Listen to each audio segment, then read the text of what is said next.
The night wind off the Charles River blew through the half-open window in Boston, carrying the damp scent of maple leaves. Streetlights cast pale yellow streaks across the ceiling, dancing among the stacks of files still left out. I sat motionless on the edge of the sofa, my cup of Earl Grey tea long since gone cold. Across from me, Natalie clenched her hands until they turned white. Her eyes fixed on nothing, as if searching for an unseen escape. The wall clock ticked each harsh beat, turning our once cozy living room into an unforgiving courtroom. Finally, her hoarse voice broke the silence, like a tightened guitar string stretched through a long winter. I can't hide it anymore. Just 6 words, yet they froze the air solid. I set the teacup down, leaned forward and tried to read my wife's face. In that moment, part of me hoped she'd confess to something small, a credit card debt, a bookkeeping error at work, anything that could be fixed with a Band-Aid. But that hope died when she drew in a shuddering breath and her lashes trembled. "I've been seeing," Tyler muttered, Natalie said, her voice cracking on the word seeing, "for more than 14 months. Tyler, the new systems engineer at her company. The guy who'd shown up at a couple of Christmas parties with an awkward grin. He was 29, with white teeth and a startup story that burned with ambition." My grip tightened on the armrest. Not because Tyler was that attractive, but because Natalie had just ripped away 2 decades of trust. I struggled to breathe. My chest felt dry and raw. "How long?" I asked, even though I already knew. My mind needed a number. Like an accountant needs a column of figures to confirm the loss. "Over a year," Natalie swallowed. It should have ended sooner, but I couldn't stop. The air around me seemed to collapse, pressing down on my shoulders. 18 months. Enough time for our oldest, Sarah, to finish her sophomore year of college. Enough time for Ethan, our 18-year-old, to win the state championship with his high school baseball team. Enough time for Lily, our 15-year-old, to confide she wanted to study psychology to understand people's hearts. All those months, I believed our home was an unbreakable fortress, never knowing the foundation had already cracked. Natalie shivered, as if waiting for me to erupt. But my anger didn't come. Instead, a bitter silence filled the space between us, making my heart pound even louder. "What are you going to?" I started, then stopped myself. I didn't even know what I wanted to ask. "Were you about to say sorry, or that you were leaving?" Natalie shook her head, a tear slipping onto her hand. "Tyler wants something serious," she spoke quietly. "He asked me, 'When will you dare to live honestly with your feelings?'" Natalie lifted her gaze, her brown eyes full of regret. "I know you'll hate me, but I thought I had to be truthful. Because if I kept pretending, I'd kill both you and me with lies." I offered a hollow laugh, an empty, bitter sound. "Truthful?" I enunciated each syllable. "You tore apart the vows we wrote under that church dome just to show me 2 words. Truthful?" Natalie opened her mouth, likely to apologize, but I raised my hand to stop her. My eyes flicked to the family photo on the shelf. Sarah beaming at her high school graduation. Ethan holding up his baseball glove, face smeared with dirt. Lily hugging our gray cat, her dimples shining. Next to them was me, Owen Parker, 48, salt and pepper hair, and Natalie close beside me, hands linked, a gentle smile on her face. We'd taken that photo only last summer, but now it felt like stage props. Beautiful but hollow. "Are you planning to leave tonight?" I asked in a flat tone, more terrifying than shouting. Natalie simply nodded. I noticed the leather suitcase by the coffee table, its zipper still halfway open. So her decision had been made before I even sat down. I closed my eyes and inhaled the cold, stale scent of tea. Sarah is in her final exams this week. Ethan has a semi-final game tomorrow morning. Lily's preparing her science presentation. I opened my eyes and looked her dead on. "What are you going to tell them?" Natalie burst into tears, her shoulders shaking. "I don't have the courage to tell them myself. Can you?" Can you? I couldn't hold back a dry laugh. Me, the betrayed one? Supposed to fill in the gap you tore? You choose your path, then you tell them. They deserve that truth from you. Outside the window, the wind picked up, tossing red leaves against the sill. Natalie wrapped her arms around herself, but I had nothing left to give, no embrace, no warm blanket, only emptiness in my eyes. The clock struck a long, final tick. An unerasable period. And in that darkness I understood our home, our lives, had just lost their soul, and I, the man who once thought himself as solid as granite, had cracked, waiting for dawn to witness my first wound. I leaned back against the bookcase, my heart pounding wildly. Natalie wheeled her suitcase down the hallway, the rubber wheels scratching the hardwood like a knife through memories. When she crossed the threshold of the living room, her slight frame silhouetted, I lunged forward, voice hoarse. Wait, Nat, don't go yet. I can handle this. Just don't abandon our family. I must have looked pathetic, trembling as I clutched the door frame. Natalie turned, dark hair veiling half her face. Owen, there's no feeling left between us, she whispered, avoiding my pleading gaze. You deserve love, not obligation. And what about Sarah, Ethan, Lily? I choked out. They need their mother, and I still love you. I promise I'll change, do anything. Couples therapy, I'll get back in shape. Natalie set her suitcase down and brushed her fingers along the coffee table. I'm not leaving you because of your body or because you're quiet. I'm leaving because my heart no longer belongs here. Her voice was calm, almost cruel. I grabbed her hand. 18 months of wandering can't erase 20 years together. Don't you remember that snowy night, stuck in traffic, me pushing your car to the gas station? Remember our vows under Beacon Hill's steeple? Silence swallowed the room. Natalie's lips trembled, tears gleaming, but she withdrew her hand. Don't force me to relive memories so I can keep living a hollow reality, she said, each word hammering the fragile hope I still had. For a moment, I threw my arms around her, thinking if I squeezed hard enough I could weld the pieces back together. But instead of returning the embrace, she held me at the waist and murmured, Please don't make this harder for both of us. The lavender in her hair, a scent I once adored, made me dizzy now, a fragrance of loss. Give me 3 months, just 1 month, I pleaded, voice cracking with despair. I'm not afraid of effort, only of losing you. Natalie bent down, picked up her suitcase resolutely. You're holding on to a memory of me, not the real me today. She stepped to the front door, stopping at the dark tile threshold. I signed a lease for temporary housing. Not worry about where I sleep. I collapsed onto the rug, breath ragged. The door swung open, cold wind gusting in. I screamed, ignoring the neighbors. You destroyed my life for a fling with that kid? My foot slipped on the carpet. Before I could recover, Natalie turned her back, her caramel sweater blending into the night beyond the porch light. My throat burned. Natalie Parker, I love you, I shouted into the street, my voice echoing hollow. She paused, turned her head slightly. Under the porch's glow, a tear shimmered on her cheek. She did not step back. She simply whispered, Goodbye, Owen. The door closed. The lock clicked once, a sound of finality. I pounded my fist against the wood, wincing from the pain. Despair surged up like a tide. I nearly crawled back to the sofa, curling into a ball.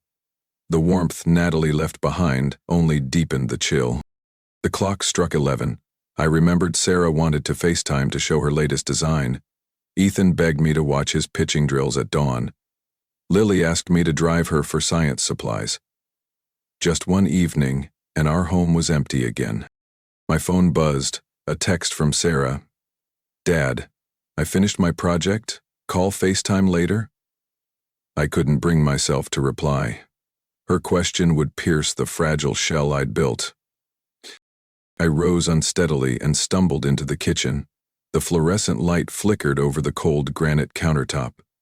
I opened the cabinet for a bottle of old Cabernet, but my shaking hand knocked over a wine glass.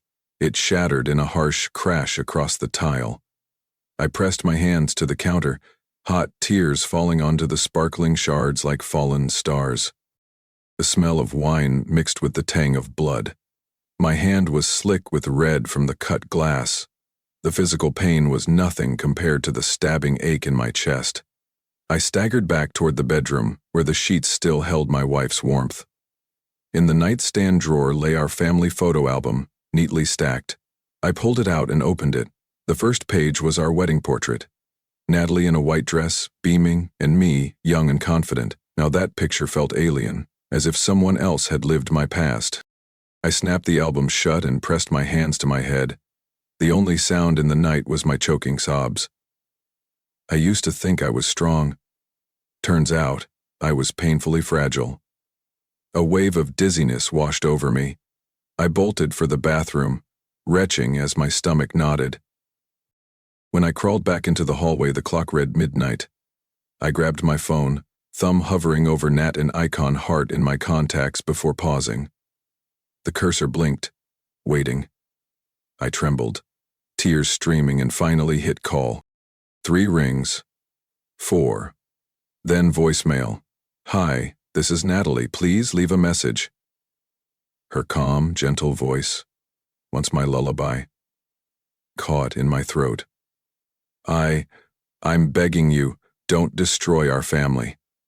I'll do anything, just come home. I don't blame you at all, Nat, please.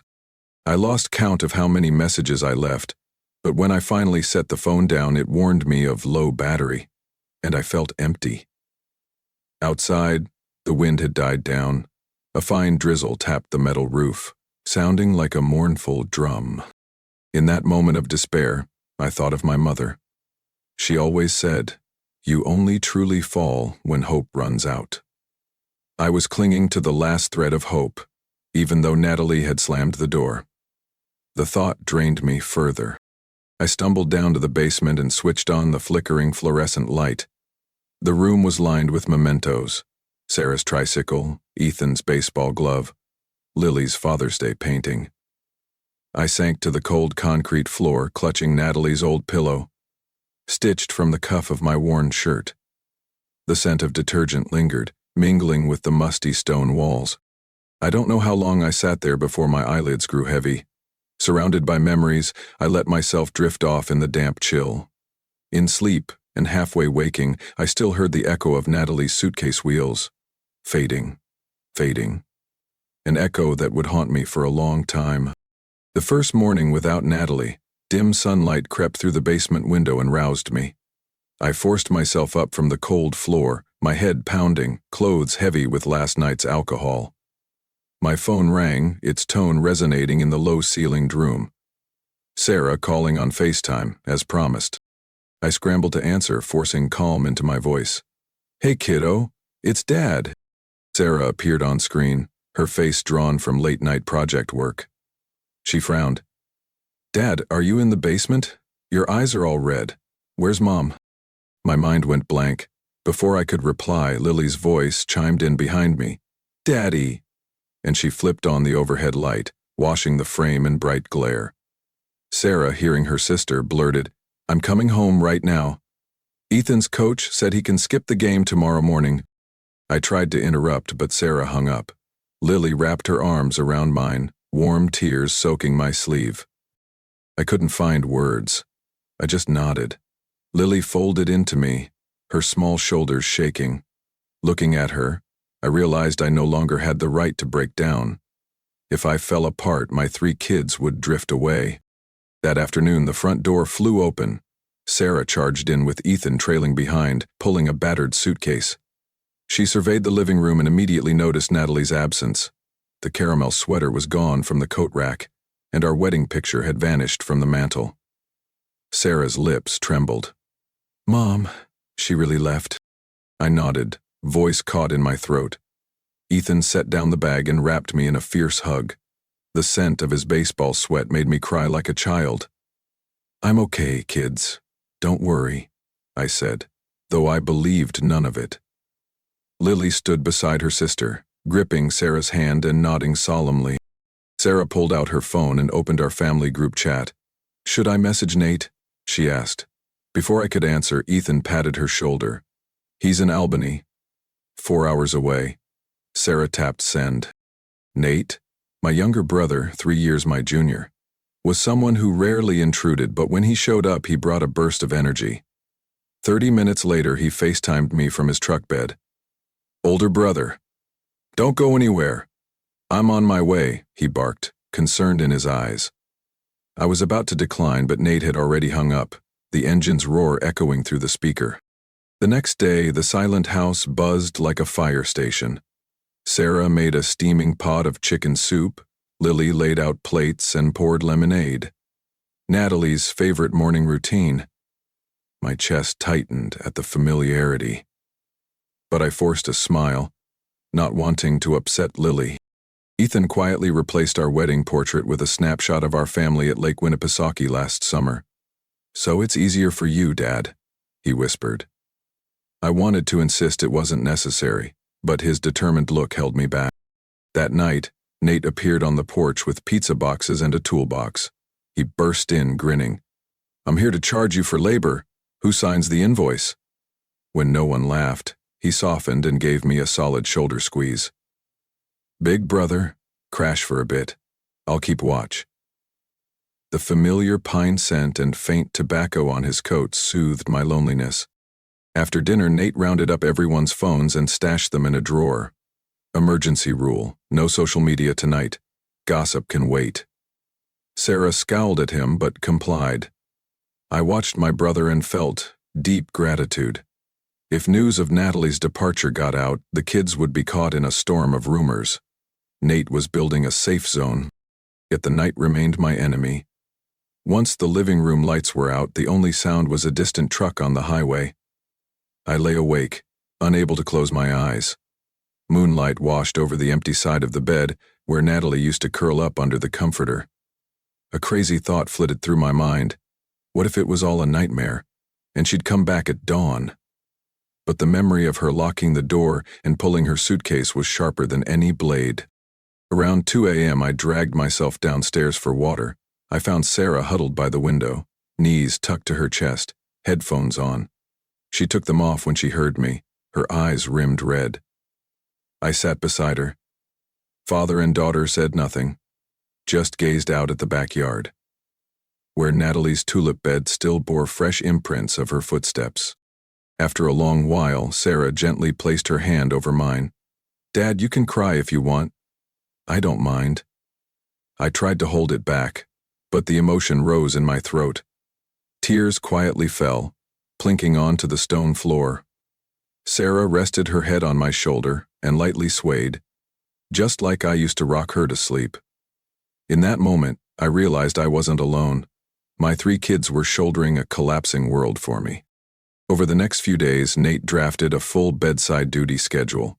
Dad out of bed before 8 a.m., midday walk around the neighborhood with Ethan, evening session to watch Lily rehearse her presentation. If someone missed their slot, the others had to send a photo as proof. I felt like a patient under supervised recovery. And strangely, I felt liberated from my self-destructive spiral. Every step out of bed, every lap around the park, pushed the darkness a bit farther away. On Thursday afternoon, the doorbell rang. I opened the door to find the school counselor, Dr. Elliot P. Pote, platinum hair and a folder in hand, whom Ethan's school had recommended. "The Parker family asked me to come," she said, smiling kindly. Embarrassed, I glanced at my son. He shrugged. "Dad, try talking. If it helps, we can do longer sessions." I was about to refuse when Lily's encouraging eyes cut through my tough exterior. I nodded and invited Dr. Elliot in. "I think I need help." That evening, while Nate tidied the kitchen, he found an envelope under the cutting board. Forgotten by Natalie. He silently laid it on the dining table, eyes questioning. I stared at the plain white envelope, heart racing. On the front was only, "For Owen, when you're calm." No postal mark, no return address. The house fell silent. I reached for the envelope, then paused. That letter was like a stone in a stream. Open it, and I'd uncover secrets that could crush me. Leave it closed, and it would haunt me forever. Sarah instinctively squeezed my hand. Ethan swallowed hard. Lily pressed against her brother's back. Nate gave me a slight nod. Choice was mine. I took a deep breath, my mind swirling. What whispered in that thin paper? I didn't know yet, but one thing was clear. No matter what was inside, I wouldn't be alone opening it. My 3 children and my brother sat beside me, ready to shoulder whatever secret Natalie had left behind. And that presence, in many long nights, made me feel like I could stand firm, no matter the next storm. I was sitting with Nate, reassembling a squeaky kitchen cabinet, when my phone rang. A New Hampshire number lit the screen. I hesitated, then swiped to answer, wood dust on my hand. The sound on the other end wasn't a greeting, just the long, drawn-out sobbing over the line. I recognized Natalie's voice immediately, hoarse, desperate, like a saxophone out of tune. "Owen, I don't know who else to call," she hiccuped, each word broken by a gulp. Can you spare me a moment?" I stood, stepping past Nate, out onto the back porch. The late spring breeze smelled of fresh-cut grass. I gripped the iron railing to steady myself. "Where are you?" "Motor Lodge on Route 3, she answered between sniffles. "Owen, Tyler dumped me." I closed my eyes. So the scenario I'd half expected had come true. Still, hearing it from her mouth felt like a punch to the gut.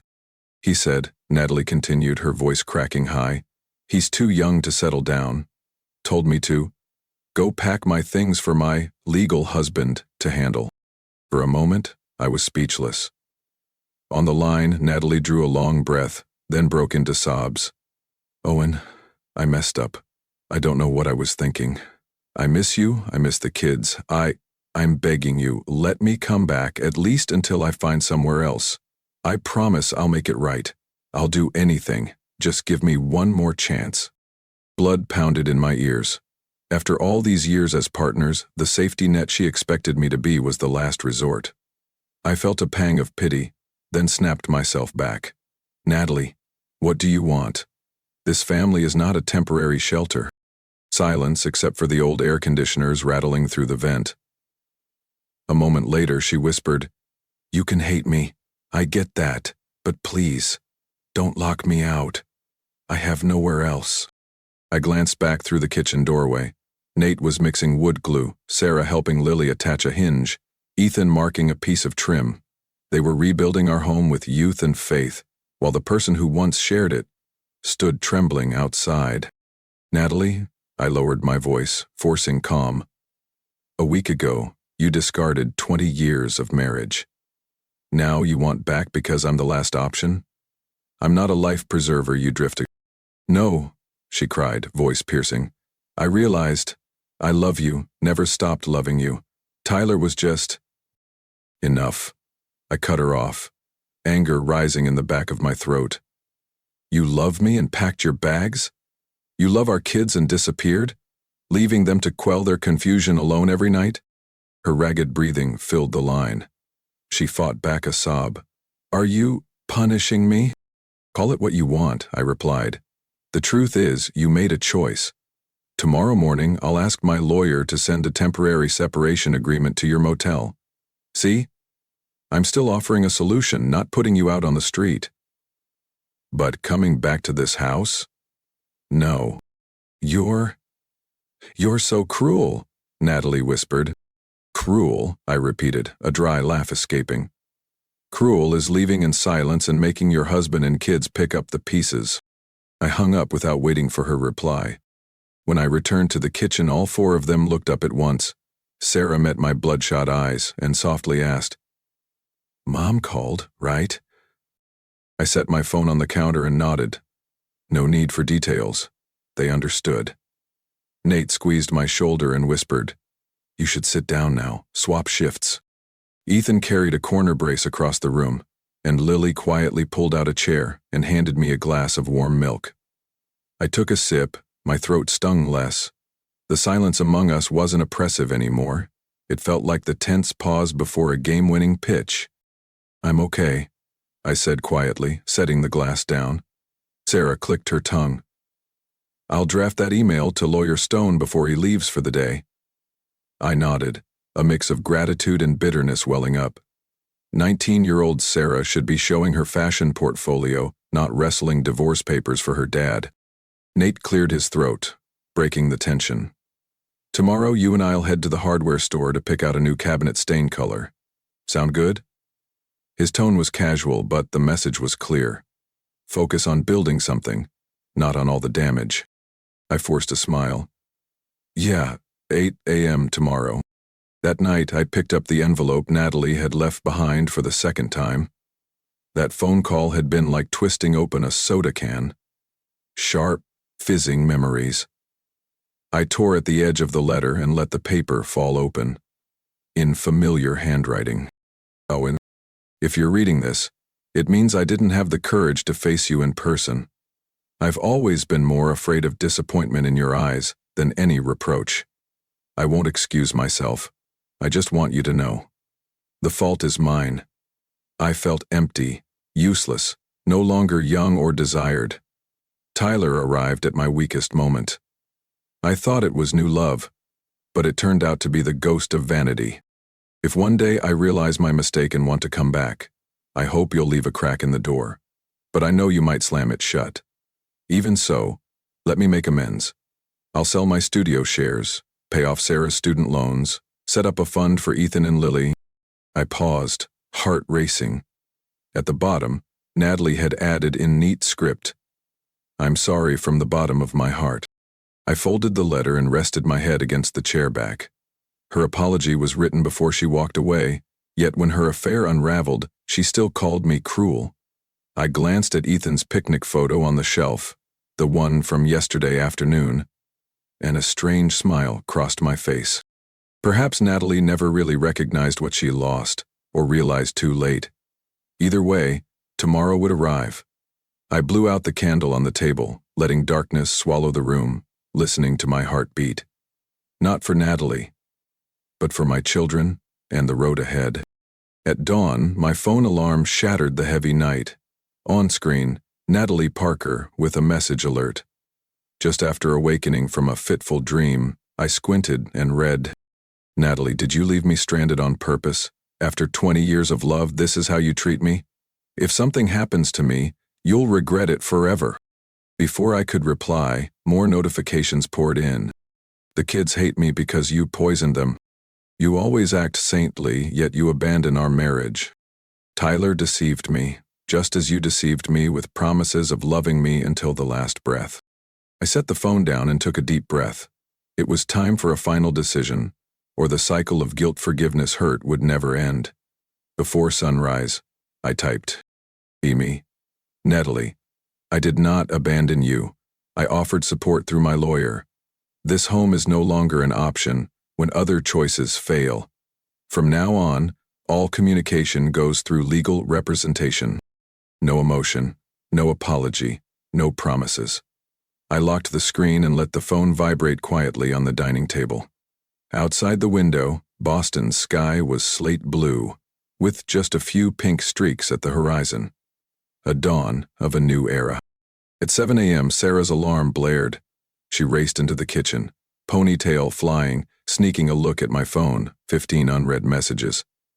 She glanced up. You okay, Dad? I shook my head. I'm fine. Go to school. She pressed a napkin into my hand. Don't reply, promise? I gave her a weak smile, enough to reassure her. Ethan swung his baseball backpack onto his shoulder and patted my arm. If Mom messages again, I can block her for you. He gave me a fist bump, enough to remind me I wasn't alone in this battle. Billy darted by, setting her little stuffed bear Teddy on my lap. Teddy's on phone watch, she whispered. I laughed and ruffled her hair. For a moment, my frustration vanished. By lunchtime, the house was empty and my phone chimed. Natalie had sent a multi-paragraph post, sprinkled with crying face and broken heart emojis. She listed her 4 great sins of me. Lack of romance, too focused on work, never taking her on trips, and letting her age prematurely. Each line ended with, You forced me to find warmth elsewhere. I rubbed my forehead. The imaginary judge in my mind slammed down a gavel. Appeal denied. I screenshot the entire rant and saved it in my secure divorce folder. Then I texted Natalie 3 words. Got it. Silence. And blocked her. I felt oddly liberated, like cutting a rotting anchor and finally letting the ship of my memories sail free. That afternoon, Nate and I went to Lawyer Stone's office to sign the separation agreement. The paralegal handed us the draft. Natalie would get temporary alimony for 3 months' rent, provided she didn't set foot in our home without prior approval. I signed without hesitation. Nate teased, signatures faster than an NBA draft pick, and I laughed, since it all began. Exiting the elevator, we ran into Mrs. Miller, our downstairs neighbor, grocery bags in hand. Not seen Natalie walking the dog these days, she asked. I replied calmly. She's on an extended business trip, half-truth enough to close the door on nosiness. Nate winked. Privacy campaign, step 1, curb speculation. When I got home, I paused at the door. On the welcome mat lay a flat package addressed to Owen, you urgent, in Natalie's handwriting. No postage stamp. Someone had slipped it under the door. I tore it open. Inside was a glass frame holding our honeymoon photo at Cape Cod. On the back she had written, "Remember that sky?" Instead of feeling moved, anger boiled over. This wasn't remorse. It was emotional manipulation. Natalie wanted me to melt, open the door, and restart the drama from the beginning. I marched to the garage trash bin, tossed the frame in, and heard the glass shatter inside. The shards glittered in the late-day sun, just like a marriage broken to bits. Nate watched in silence, then offered a quiet high five. The soft slap was decisive. Proof that Owen Parker was finally standing tall.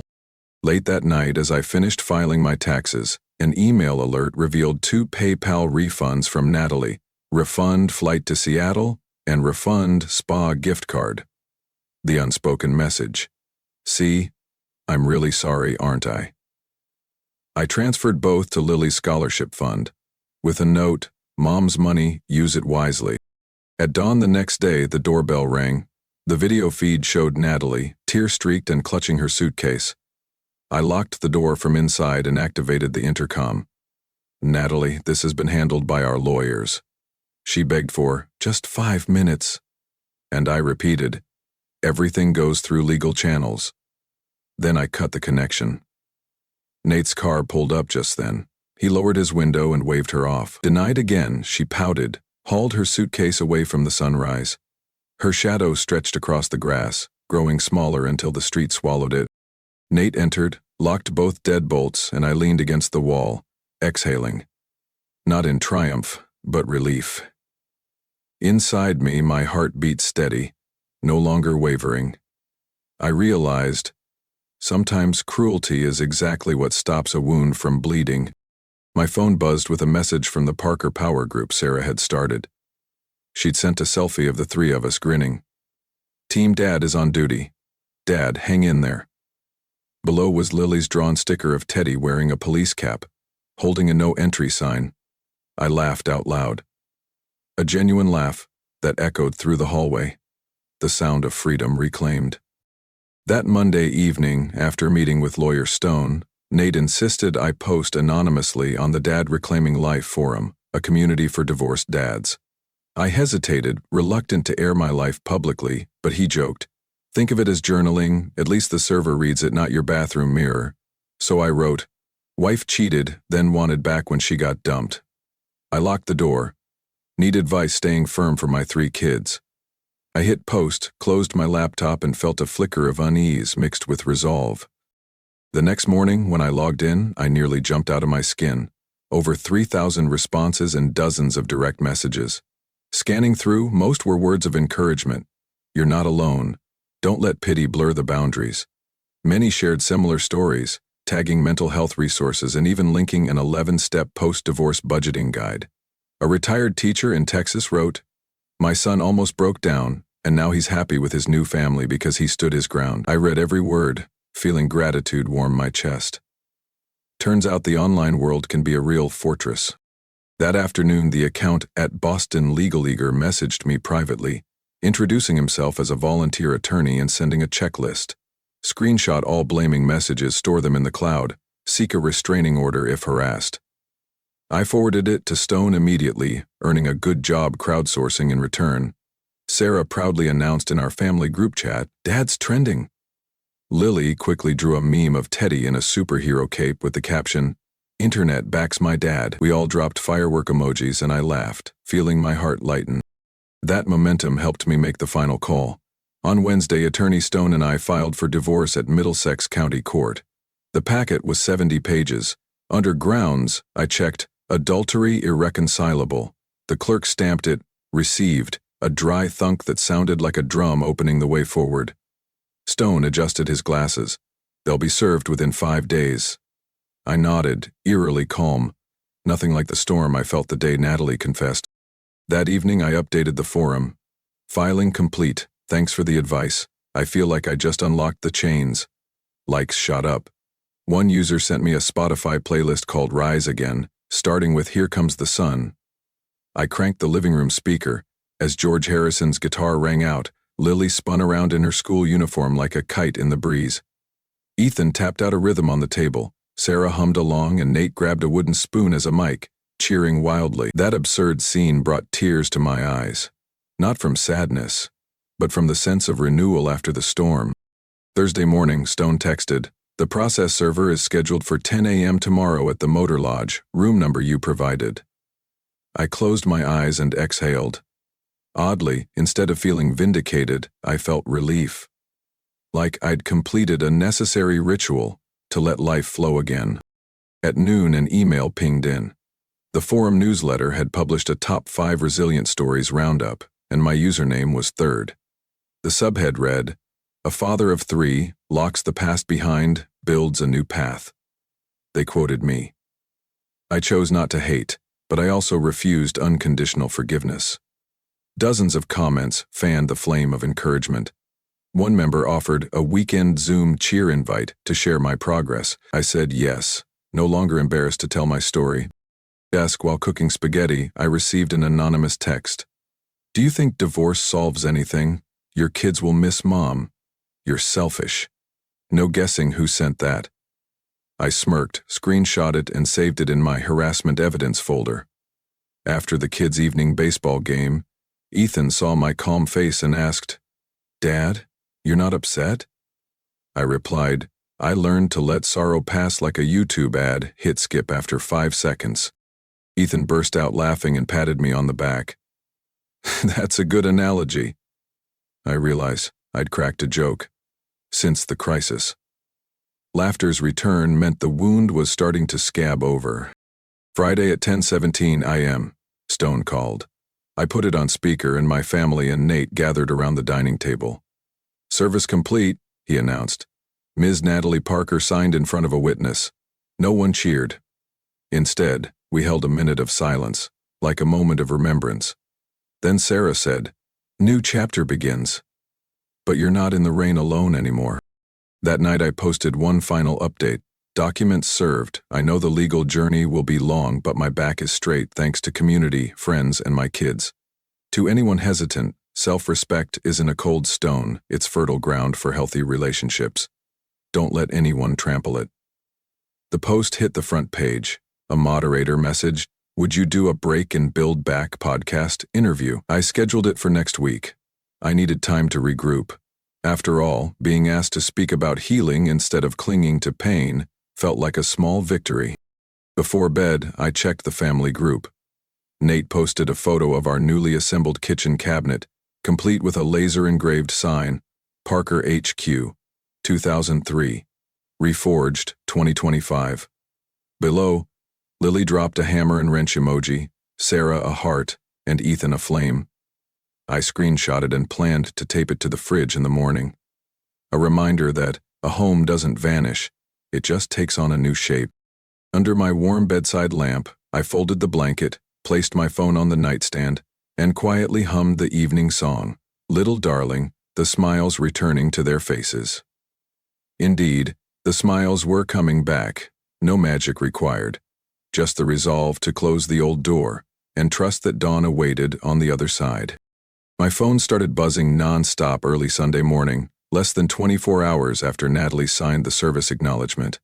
Notifications flooded the screen. 15, then 30, then 40 messages in a row.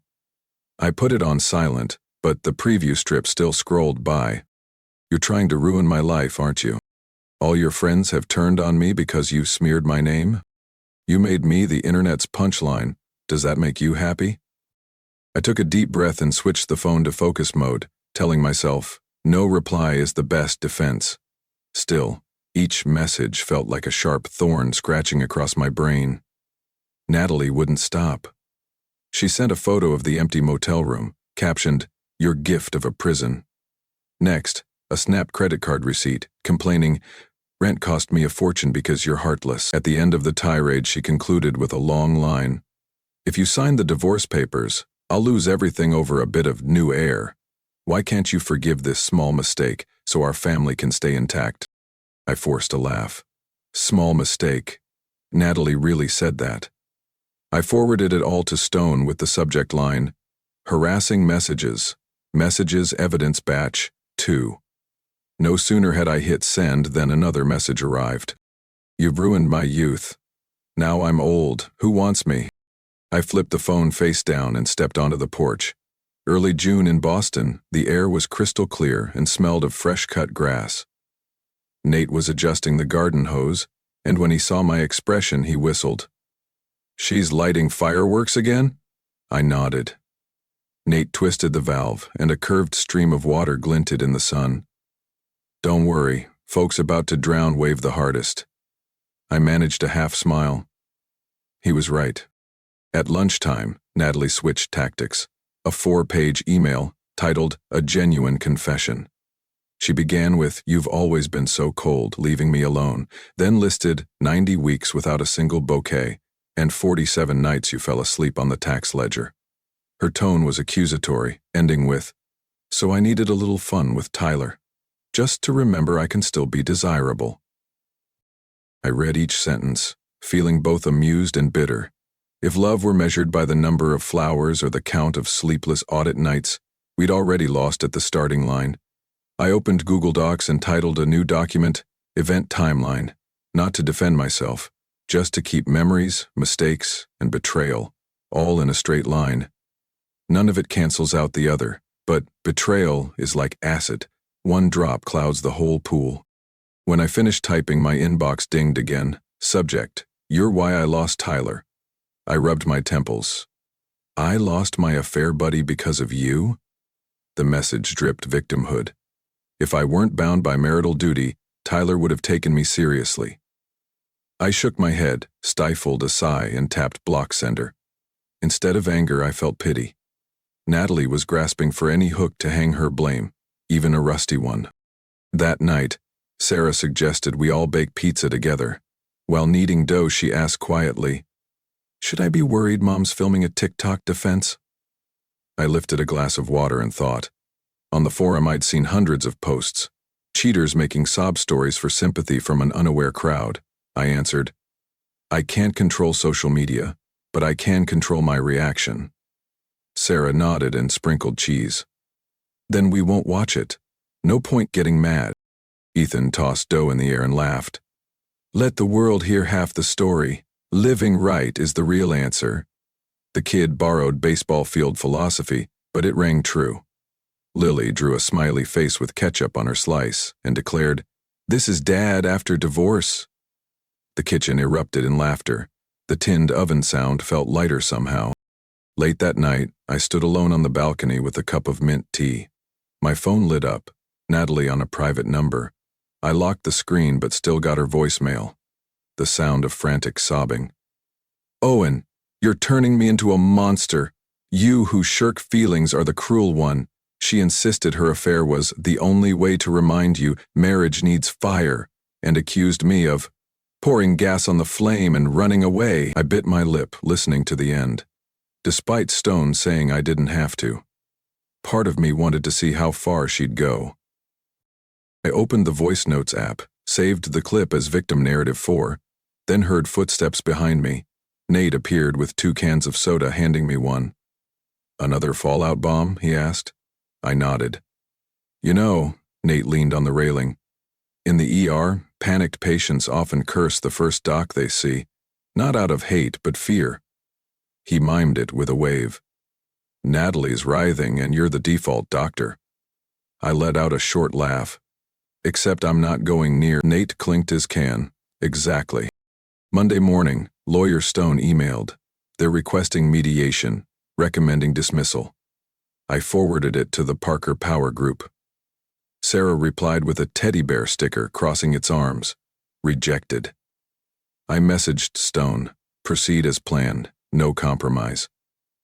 Moments later, Natalie fired her final rounds, an email titled, "Warning, I will tell all," threatening a podcast expose on my indifference. I didn't open it.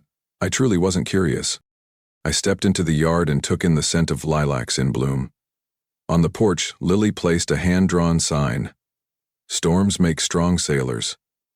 I picked it up and smiled. "Captain's ready." I unlocked my phone and deleted every unread message. The blank screen reflected Boston's pale blue dawn.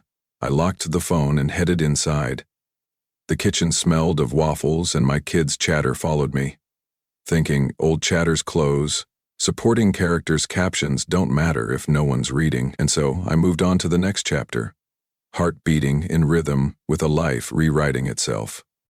The first message came from Sarah in the middle of her morning meeting.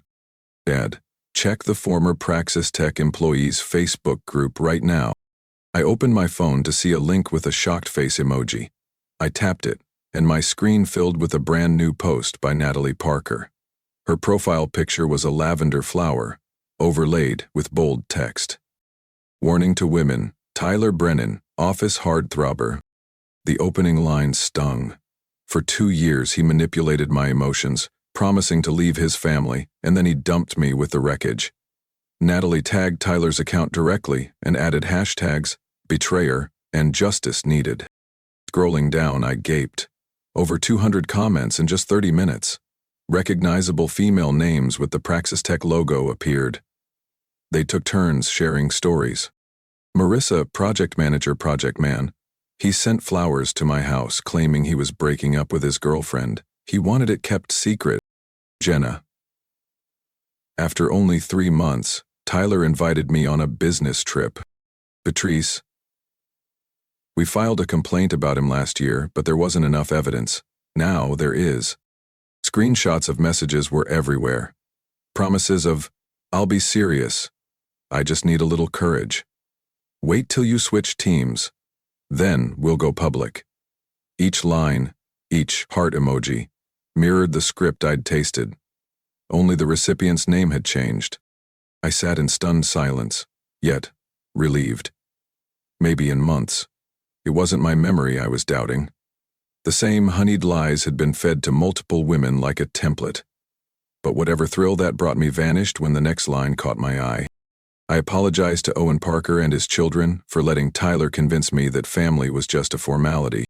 Below, a few sympathetic comments. No one deserves to be deceived like that. Stay strong. Some even tagged, Team Natalie. I inhaled deeply. Natalie still hadn't seen the root of the problem.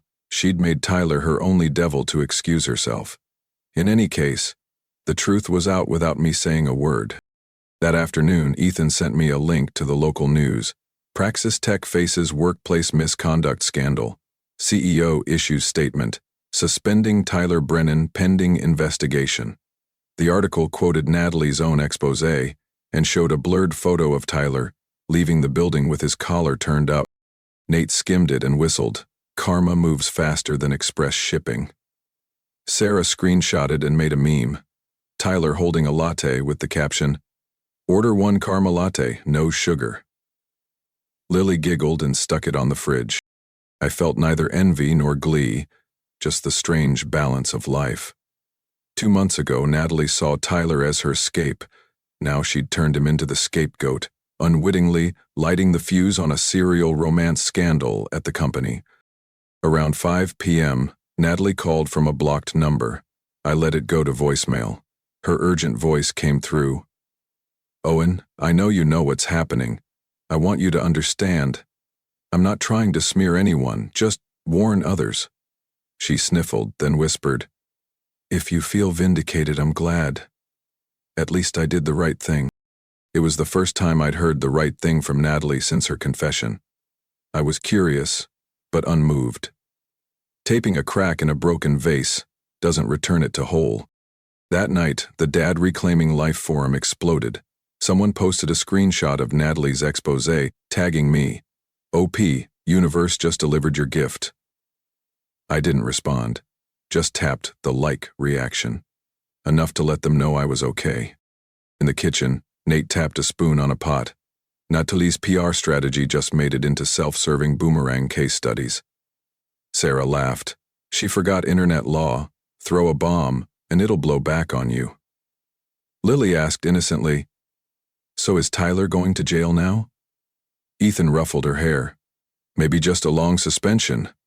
His reputation's already gone up in smoke. I looked at my 3 kids and realized they no longer trembled at the scandal. They treated it like a strange headline, proof their wounds were finally starting to heal.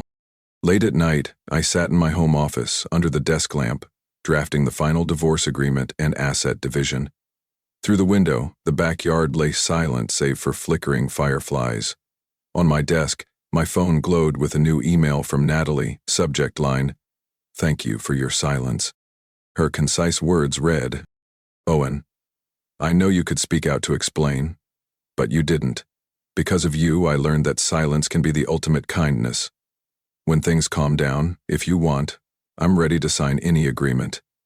I'm sorry for the harsh words before. N. I leaned back in my chair and thought. I wasn't sure if this note came from true remorse or a calculated move after seeing the fallout.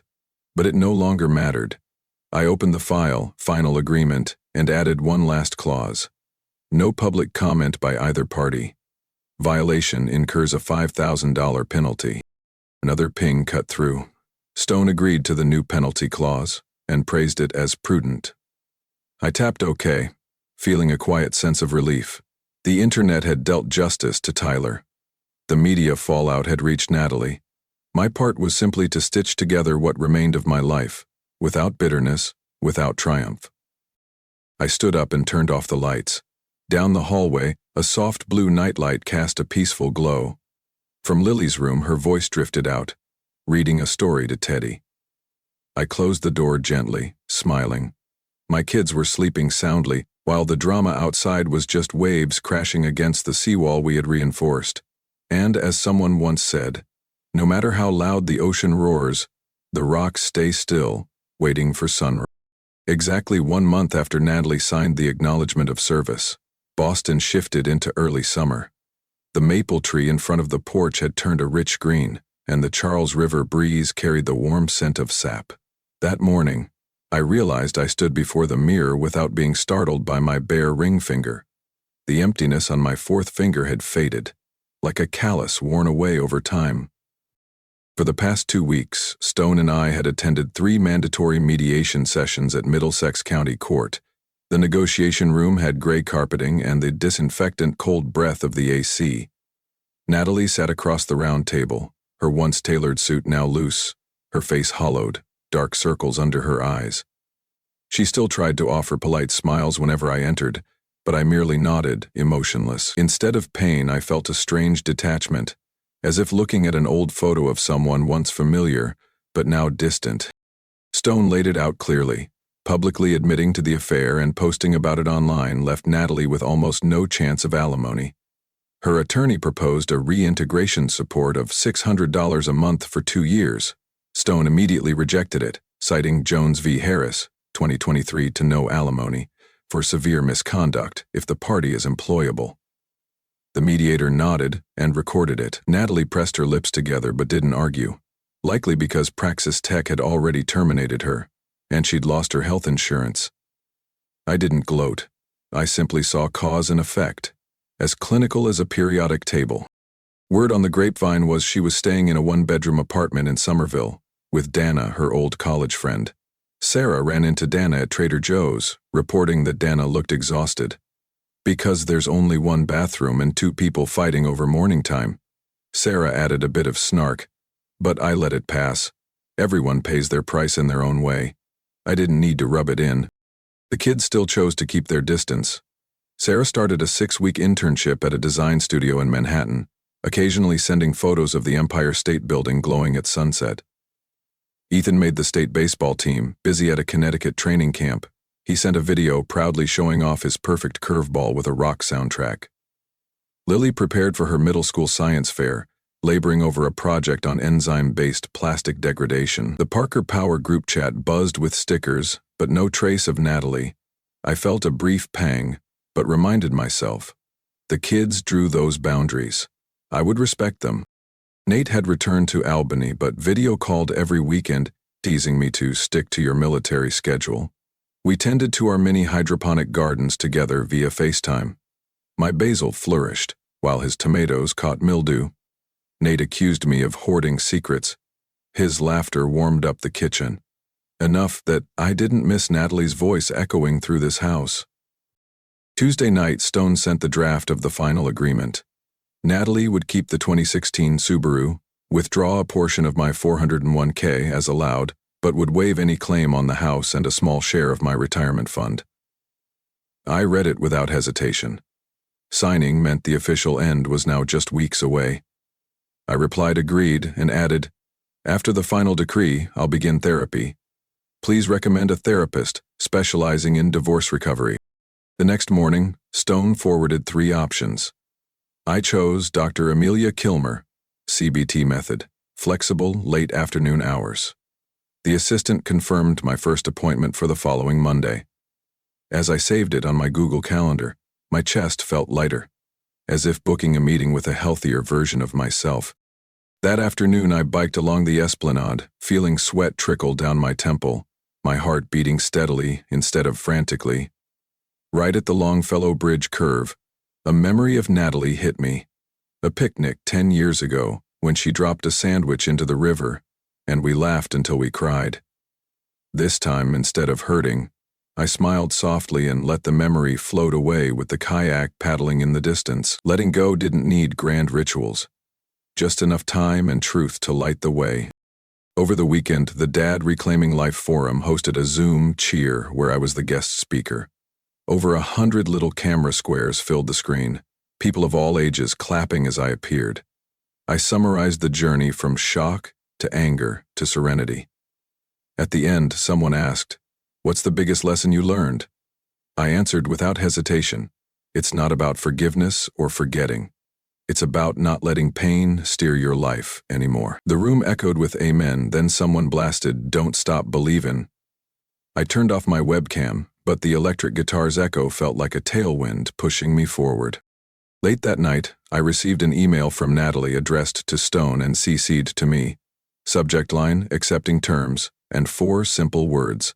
I will sign. No subtext, no quotation marks.